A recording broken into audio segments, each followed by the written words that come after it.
السلام علیکم viewers, this is Raees Ahmed and you are watching vodcast with Raees. Viewers, جب بھی پاکستان ڈیفالٹ ہونے جا رہا ہے، پاکستان نہیں بچے گا، میرے ذہن میں صرف واصف علی واصف صاحب کے وہ الفاظ گھومتے ہیں: پاکستان نور ہے اور نور کو زوال نہیں. ملک کب ڈیفالٹ ہوتا ہے؟ آج ہم ان باتوں پہ جو ہے وہ تھوڑی ڈسکشن آپ کے ساتھ جو ہے وہ کریں گے.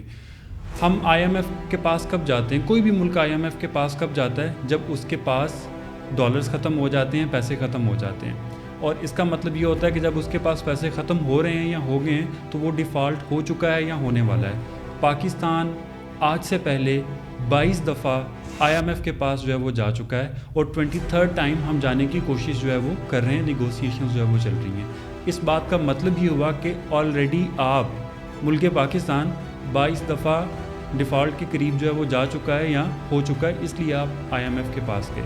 اب ہم اس بات کی طرف آتے ہیں کہ ہوپس کیا ہیں، امید کیا ہے، ہم آگے کیسے بڑھ سکتے ہیں اور آگے بڑھنے کے چانسز کیا ہیں.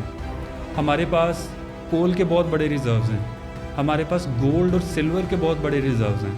اس کے ساتھ ساتھ نیچرل گیس ہو یا پیٹرولیم ہو، بہت بڑے ریزروز ہیں جو کہ عام شہری شاید اس طرح سے جانتے بھی نہیں ہیں. ان کو اس بات کا شعور ہی نہیں کہ پاکستان کے پاس جو ہے وہ کیا ہے. پاکستان ڈیفالٹ ہونے کی طرف جا رہا تھا تو روز ویلٹ ہوٹل ہو یا اور بہت ساری چیزیں ہوں، پاکستانی ایئرپورٹس ہوں، وہ ہم نے گروی رکھوا دیے ڈفرینٹ ممالک کے پاس، ڈفرینٹ انٹرنیشنل آرگنائزیشنز کے پاس.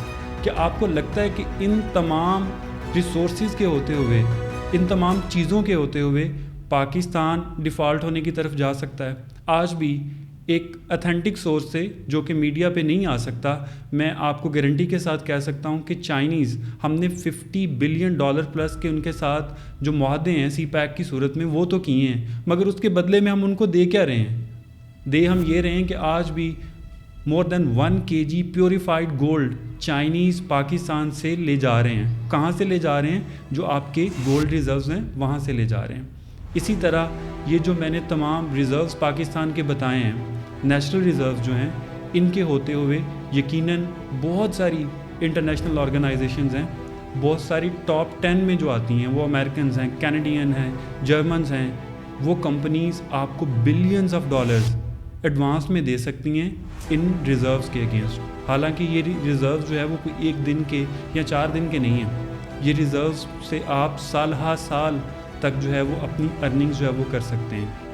انہی ساری چیزوں کو دیکھتے ہوئے میرا پوائنٹ صرف یہ ہے کہ جو لوگ ابھی تک ڈرے بیٹھے ہیں کہ پاکستان ڈیفالٹ ہو جائے گا، صرف ان باتوں کو ایک دفعہ ریکال کیجئے تو آپ کے سامنے پکچر جو ہے وہ کلیئر ہو جائے گی. دوسرا بڑا پوائنٹ، ہم ڈالر کے ریٹ کو لے کے بڑے پینک میں چلے جاتے ہیں.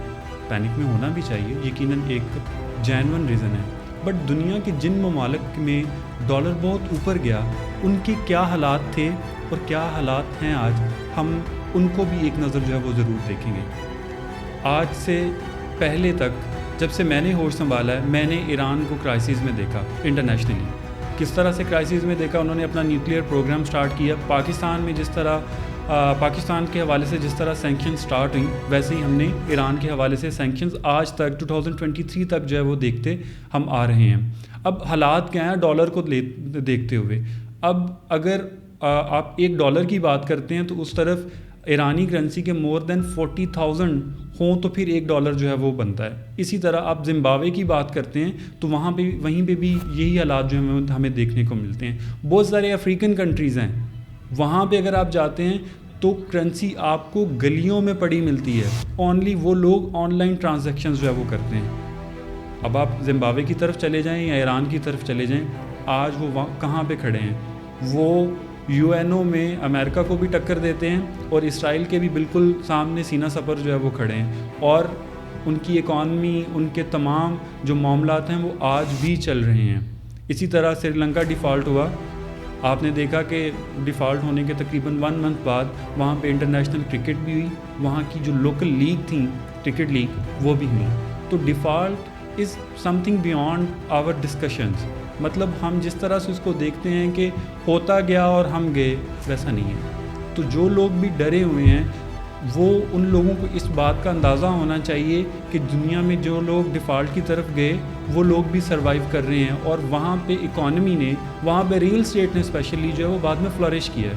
تو اگر آپ پاکستان کو دیکھتے ہیں پاکستان کے حوالے سے آپ کا انویسٹمنٹ کا پلان ہے تو still this is the best time in not all sectors, few sectors جس میں real estate one of the top ہے.